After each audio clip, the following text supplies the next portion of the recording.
overnight in Albuquerque, chemical irritants and flashbangs set off to control the crowd. Gunfire erupting, leaving one protester in critical condition. In Richmond, Virginia, police pepper spraying and shooting rubber bullets into the crowds. And the standoff in Seattle presses on.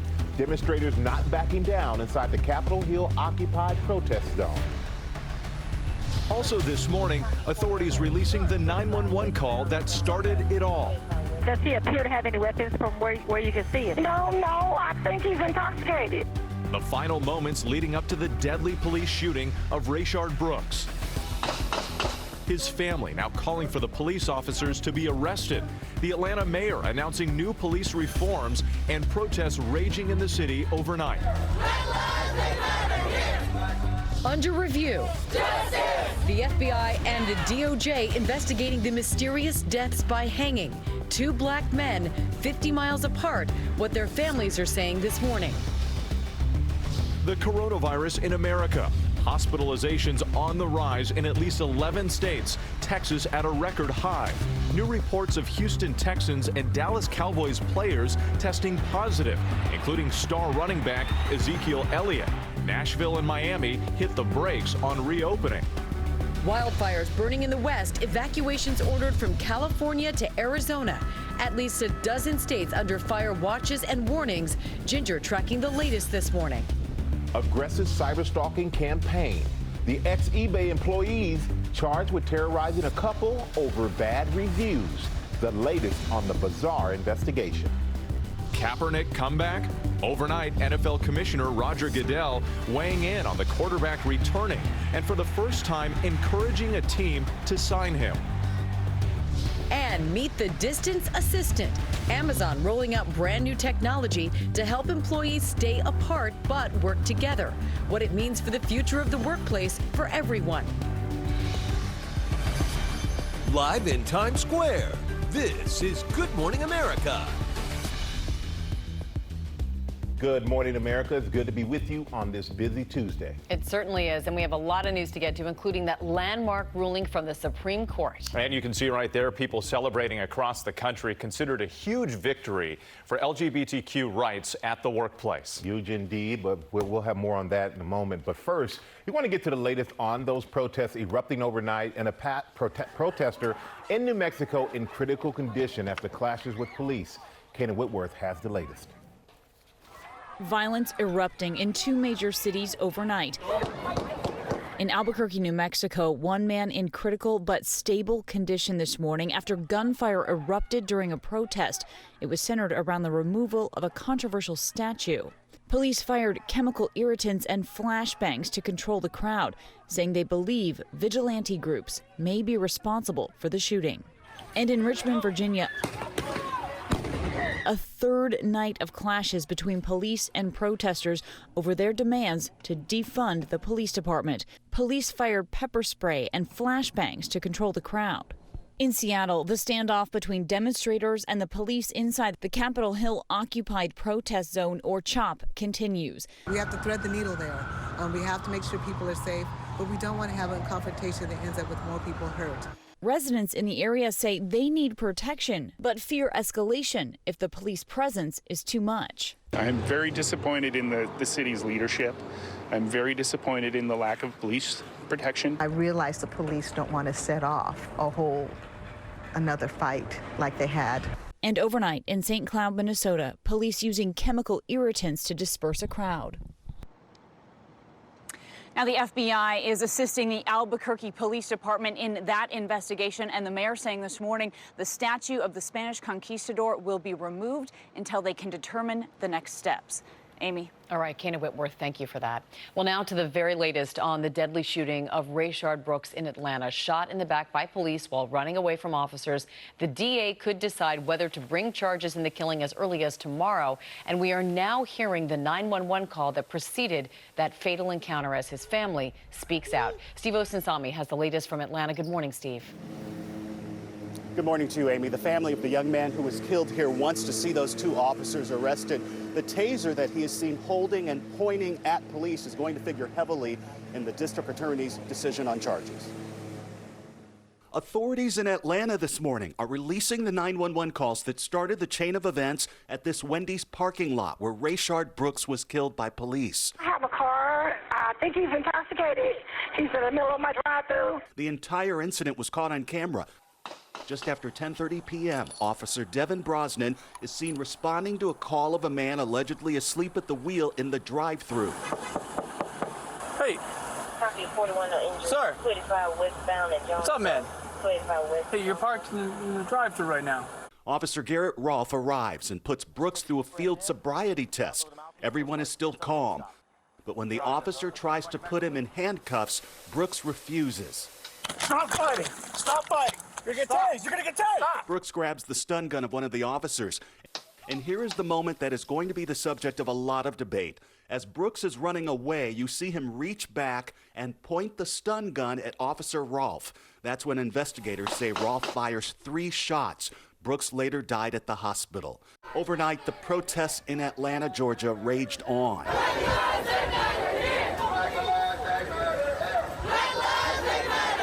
The victim's family is now calling for the officers involved to be arrested.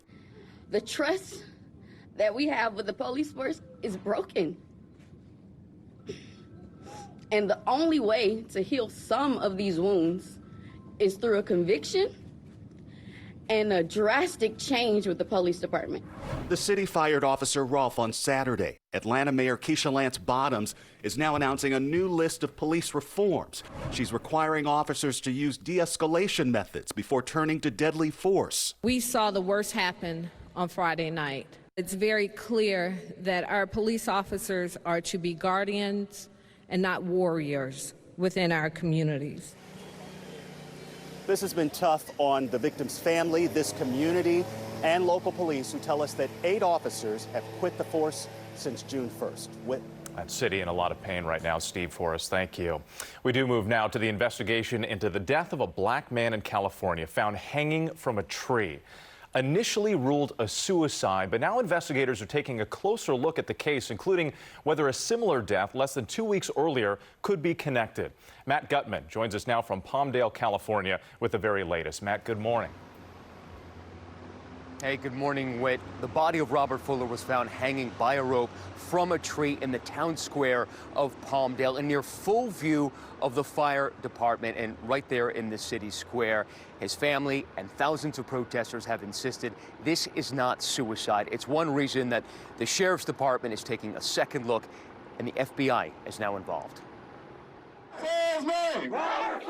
Heeding the call of the thousands marching into the small California city of Palmdale, we want justice! Whether we want it now! The FBI and the Department of Justice saying overnight they are actively reviewing the investigations into the hanging deaths of 2 African-American men in the cities of Palmdale and Victorville, assessing whether racism played a role. It comes after the LA sheriff changed course in the mysterious hanging death of 24-year-old Robert Fuller. The initial reports appeared to be consistent with a suicide, but we felt it prudent to roll that back and continue to look deeper. First responders found him hung by a rope around 4 a.m. on June 10th in the central square of Palmdale, California. He was still wearing his backpack. So right now there's not a single lead taking you in a direction other than suicide. That is correct.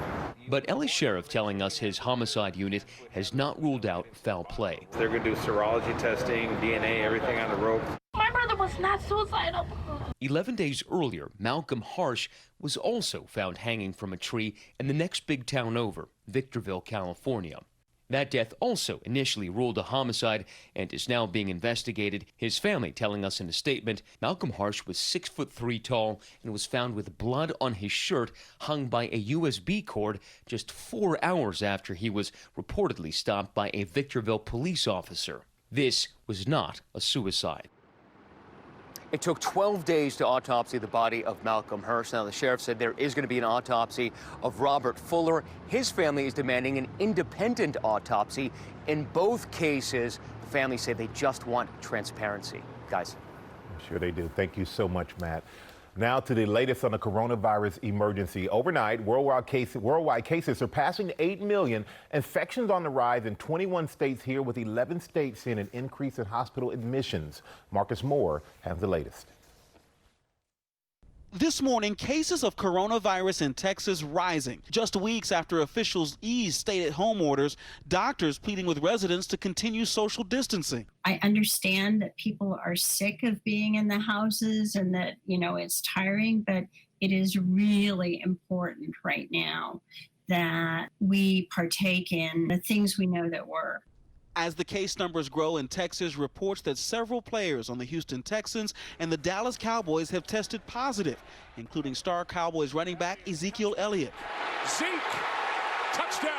Hospitalizations have been on a steady rise as well, increasing from 827 patients on April 4th to more than 2,300 still in the hospital Monday, a record for the state so far.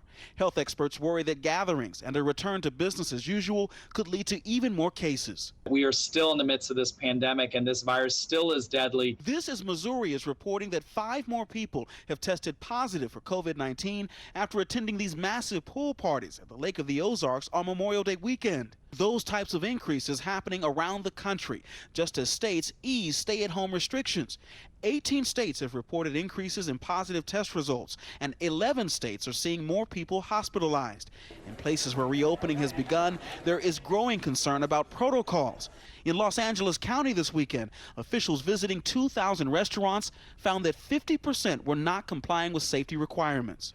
Cities like Miami are now pausing further reopening plans. In Broward County, Florida, they have decided to wait before moving on to phase 2 of reopening. We've come this far. We must continue working together to where we can beat this COVID-19 virus.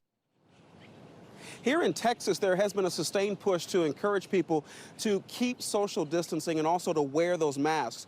Governor Abbott is expected to hold a news conference addressing the situation later today. Amy. All right, Marcus, thank you. Dr. Jennifer Ashton joins us now. And Dr. Ashton, there's some big news involving hydroxychloroquine, the anti-malaria drug that President Trump touted as a treatment for coronavirus. Well, now we're hearing from the FDA it's revoking its emergency authorization of that drug. Why? Really about risk versus benefit, with the FDA finding that the risks of using this drug, hydroxychloroquine and chloroquine, outweighed any potential benefits. They're still leaving it up to individual physicians, and this revoke of the EUA does not affect patients who are on this drug for malaria or lupus or rheumatoid arthritis. Just for COVID-19, the FDA also saying hydroxychloroquine can adversely interact with remdesivir, another emergency treatment for coronavirus, reducing its effectiveness on patients. And this was really looking at drug-drug interactions based on non-clinical lab data. We have to remember remdesivir is still investigational, so there is limited data out about it. And this is really a perfect example, Amy, about how more in treating a disease is not necessarily better, and in some cases, it may be worse. All right, Dr. Jen Ashton, we appreciate it. Thank you. Whit? Amy, to Washington now, and President Trump expected to sign an executive order on police reform later today. Critics, though, already saying it doesn't do enough as protests rage across the country. Senior White House correspondent Cecilia Vega joined us now from Washington with more. Cecilia, good morning. Hey, Whit, good morning to you. Among some of those criticisms that are already out there, that the order sidesteps the issue of race in policing, that it stops short of some of the demands we've been hearing from protesters, like ending special legal protections for officers, banning chokeholds, of course, those no-knock warrants. So there are a few specifics right now, but let me tell you what we do know. This is going to call on police departments to adopt best practices on use of force. It's going to call on the creation of a database to track police misconduct, also to encourage departments to use social workers on some nonviolent calls. President Trump is expected to meet with law enforcement and, of course, some families of people who've been involved in alleged police misconduct cases and other killings today, including the family of Ahmaud Arbery, of course, who was killed while jogging in Georgia. The president, Whit, is expected to sign this order later today in the Rose Garden. All right, we'll keep an eye on all of that. And Cecilia, on another topic, that tell-all book by former National Security Advisor John Bolton is also scheduled to come out soon. But now the president says Bolton may actually be committing a crime by publishing it.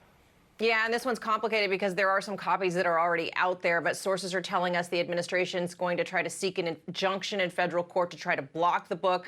President Trump thinks Bolton could face criminal liability if he goes forward with the publication, and the president's making this sweeping claim now, Whit, saying he considers every conversation he has as president to be, quote, highly classified. Well, Bolton is still moving forward. Cecilia, thank you so much.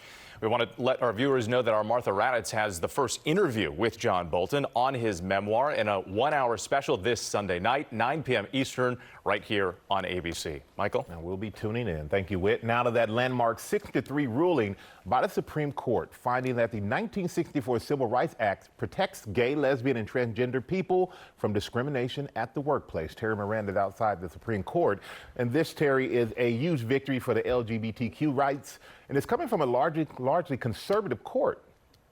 That's right, Michael. Good morning. This is a conservative court. And so one of the big surprises here is this case cut across those lines with one of President Trump's own appointees leading the way to a new day for LGBTQ Americans in the workplace. Overnight, amid a historic victory for LGBTQ Americans, the community celebrating the Supreme Court's ruling to protect LGBTQ workers at one of its iconic landmarks. It's so monumental that a court that's considered conservative stood by us and stood by our equality. In ringing terms, the Supreme Court declared on Monday that employers can no longer discriminate against their employees simply because they are lesbian, gay, bisexual, or transgender. Until this decision, that was legal in more than half the states. For the states like Georgia that don't have those protections, we now have a federal protection to fall back on. Gerald Bostock, a plaintiff in the case, was fired from his job as a counselor in Clayton County, Georgia, after he joined a gay softball team. 6 justices, including Justice Neil Gorsuch, who was appointed by President Trump, and Chief Justice John Roberts, leader of the court's conservatives, said workers like Bostock should be covered under the plain meaning of the words of the 1964 Civil Rights Act. Though it was written with the intent of addressing race problems in the country, Gorsuch pointed to the text of the law. Only the written word is the law, and all persons are entitled to its benefit, Gorsuch wrote. President Trump, whose administration argued in the case that gay workers should not be covered under civil rights laws, was subdued.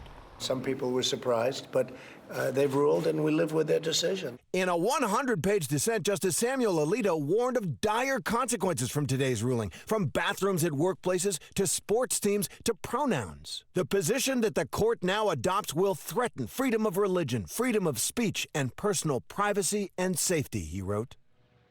It's amazing how fast the law has changed in this area, Michael. It wasn't until this century that this court struck down laws that made it a crime for gay, lesbian, transgender, questioning, and queer Americans to have sex in the privacy of their own homes. Things have changed. Things have changed for the better. Thank you, Terry. We appreciate that. And we are following a lot of other headlines this morning, including that aggressive cyberstalking campaign. The ex-eBay employees charged with terrorizing a couple over bad reviews. But first, let's go to Ginger, who's tracking those wildfires in the West. Good morning, Ginger.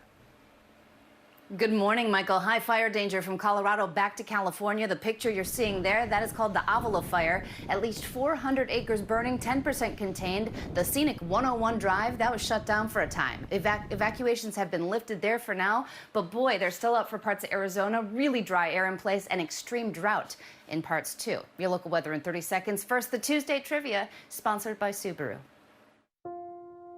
Love. It's what we've always said makes Subaru, Subaru.